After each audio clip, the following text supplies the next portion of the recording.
Estamos iniciando mais uma aula de matemática. Você já está com o seu material próximo de você? O lápis, a borracha e o seu livro de matemática? Se a resposta for sim, você está preparado. Hoje nós teremos a acolhida, vamos finalizar a leitura do livro da semana.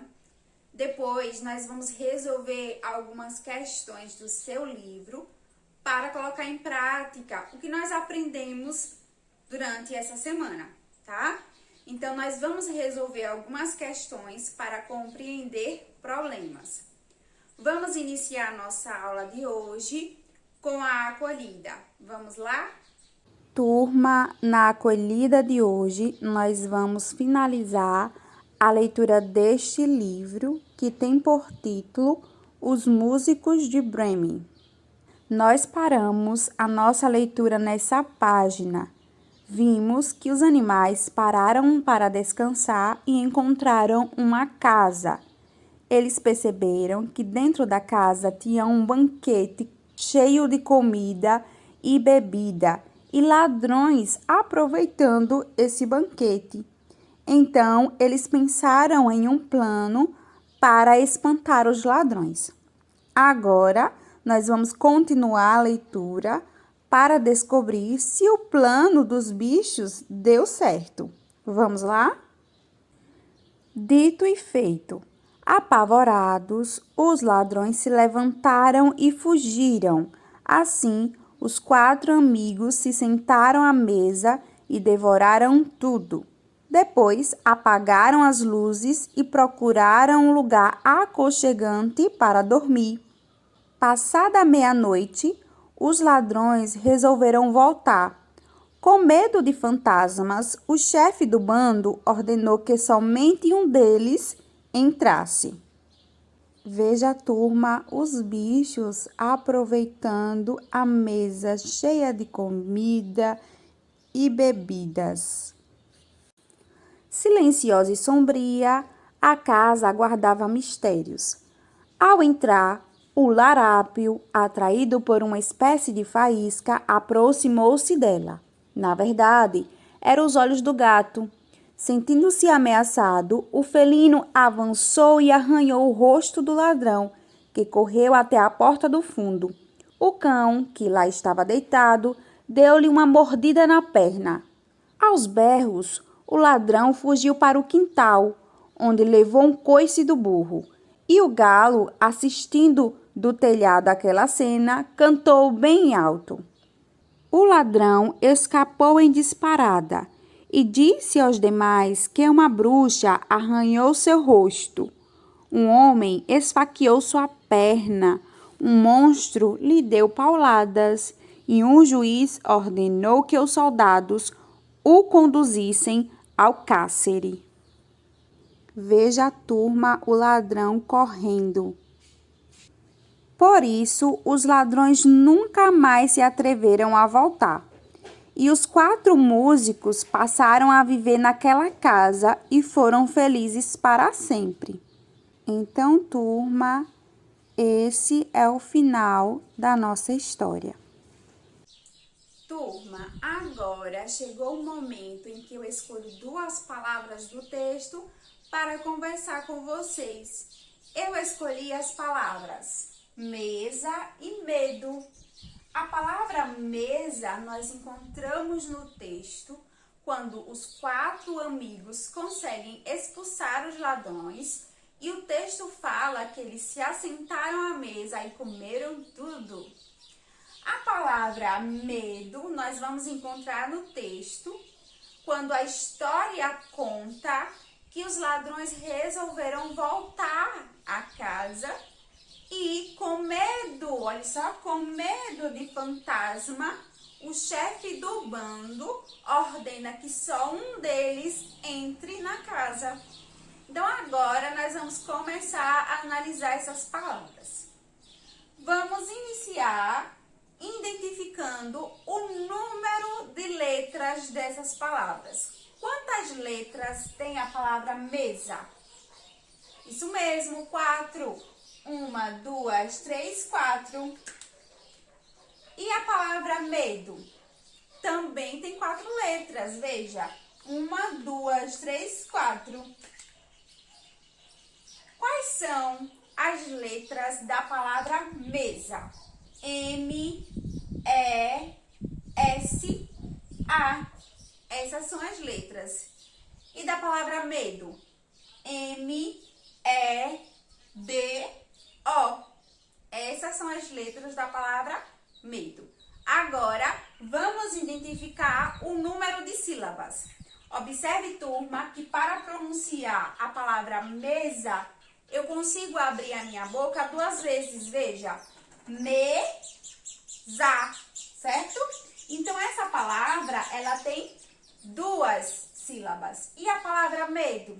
Também, veja, medo, 2 vezes. Então, essa palavra, ela tem 2 sílabas. Veja, turma, que a sílaba me, ela aparece em mesa e também em medo. Ok, turminha?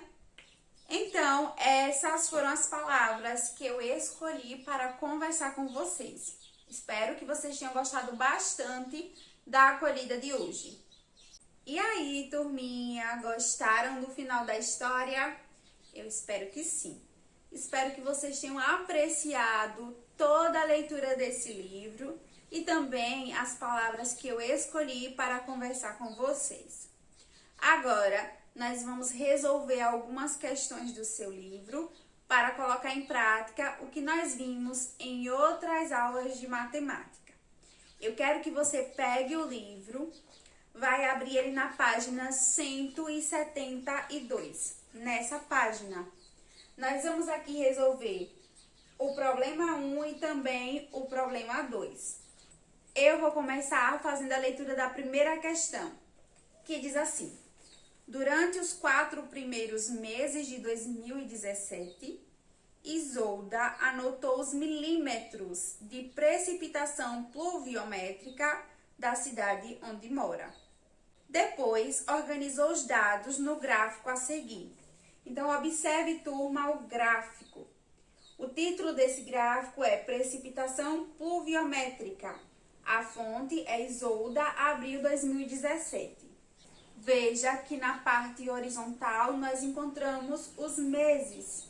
E na parte vertical nós vamos encontrar os milímetros de precipitação pluviométrica. Vamos agora fazer a leitura da letra A, que diz assim: qual foi o total em milímetros de precipitação acumulado nesses 4 meses de 2017? Turma, para encontrar essa resposta, nós precisamos somar, olha só, os valores de todos esses meses. De janeiro, que foi 265, não é isso? Fevereiro, 236. Março, 185 e abril, 64. Veja que eu já organizei a continha aqui. Olha só, está tudo bem organizadinho, colocando unidade abaixo de unidade, dezena abaixo de dezena e centena abaixo de centena. Agora, nós vamos somar todos esses valores e vamos encontrar a resposta da letra A. Olha só, 5 mais 6 é igual a 11, não é isso?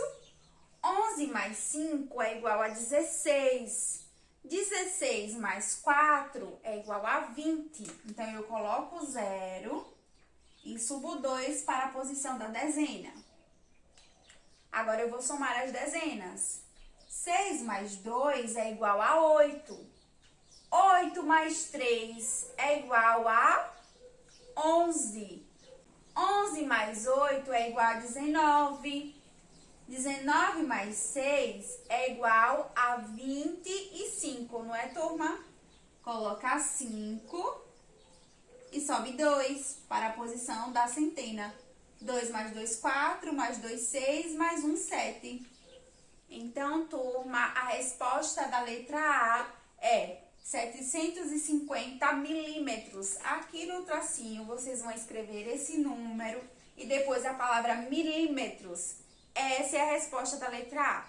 Pessoal, vamos agora para a letra B, que diz assim: esses milímetros correspondem a quantos centímetros? Olha só, Ele quer saber, esses milímetros aqui, 750, correspondem a quantos centímetros? Turma, olha só, nós vimos em outra aula de matemática que se você tem 10 milímetros, você tem 1 centímetro. Dentro de 750, quantos grupos de 10 milímetros nós conseguimos formar? Veja, eu vou fazer assim. Eu vou pegar 750 milímetros e vou separar aqui em 100. Veja, de 100 em 100. Observe, turma. Aqui eu tenho 750 milímetros. 100, 200, 300, 400, 500, 600, 750 milímetros. Turma, nós sabemos que dentro de 100 cabe 10 vezes, não é isso? E nós vimos que se você tem 10 milímetros, você tem 1 centímetro. Então, dentro desse 100, vai caber quantos centímetros? 10. Olha só, aqui tem 10 centímetros dentro desse 100. Não é isso? Então, veja, aqui também vai ter 10. Aqui também. Em todos esses vai caber 10 centímetros. Certo? Então, veja. Dentro dos 50, cabe 10 quantas vezes? 5. Veja. 10 mais 10, 20, mais 10, 30, mais 10, 40, mais 10, 50. Então, aqui dentro, cabe 10 5 vezes. Então, aqui são 5 centímetros. Veja. 10 mais 10, 20, mais 10, 30, 40, 50, 60, 70 e 5. 75 centímetros. Então, a resposta da letra B é 75 centímetros. Então, essa é a resposta da letra B, 75 centímetros. Pessoal, vamos agora fazer a leitura do problema 2, que diz assim. Paulo, Felipe e Jonas treinam arremesso de disco. O gráfico a seguir mostra a distância que cada um arremessou. Veja, turma, o gráfico. Distância dos arremessos, esse é o título. Na parte horizontal, nós temos a distância em centímetro. Na parte vertical, nós temos os nomes dos atletas. Jonas, Felipe e Paulo. Na letra A, ele pergunta: qual atleta arremessou mais longe? Veja, turma, o gráfico e observe que o atleta que arremessou mais longe foi Felipe, com 940 centímetros de distância, ok? Então, a resposta da letra A é Felipe. Aqui no tracinho vocês vão escrever o nome do atleta Felipe. Vamos agora para a letra B, que diz assim: quais atletas obtiveram arremesso com a distância maior que 5 metros? Vamos observar o gráfico e vamos analisar o arremesso de Paulo. A distância foi de 680 centímetros. Olha só, 680 centímetros. Turma, nós vimos em outra aula de matemática que se você tem 100 centímetros, você tem 1 metro. Observe esse número e veja quantas vezes cabe 100 dentro desse número. Olha só, 6 vezes, não é isso? Se você tem 100 6 vezes, você tem 600, mais 80, 680. Então, quer dizer que 680 é igual a 6 metros e 80 centímetros. 6 metros e 80 centímetros é maior que 5 metros? Sim. Então, uma das respostas para a letra B é Paulo, não é isso? Então, eu posso escrever aqui, ó, na letra B, o nome do atleta Paulo. Vamos agora analisar o arremesso do atleta Felipe. Veja que a distância foi de 940 centímetros. Olha só, 940 centímetros. Nós vimos que se você tem 100 centímetros, você tem 1 metro. Turma, quantas vezes cabe 100 dentro desse número? Isso mesmo, 9. 900 é igual a 900. E aí, mais 40 centímetros, não é isso? Então, veja, vai ser 9 metros e 40 centímetros. 9 metros é maior que 5 metros? Sim. Então, nós podemos considerar o atleta Felipe também na resposta da letra B, tá? Vamos ver agora Jonas? Veja que o arremesso de Jonas teve uma distância de 420 centímetros. Turma, quantas vezes cabe 100 dentro desse número? 4, veja, 100, 200, 300, 400. 400 mais 20 centímetros, não é isso? Então, quer dizer que são 4 metros. Se cabe 100 4 vezes, são 4 metros.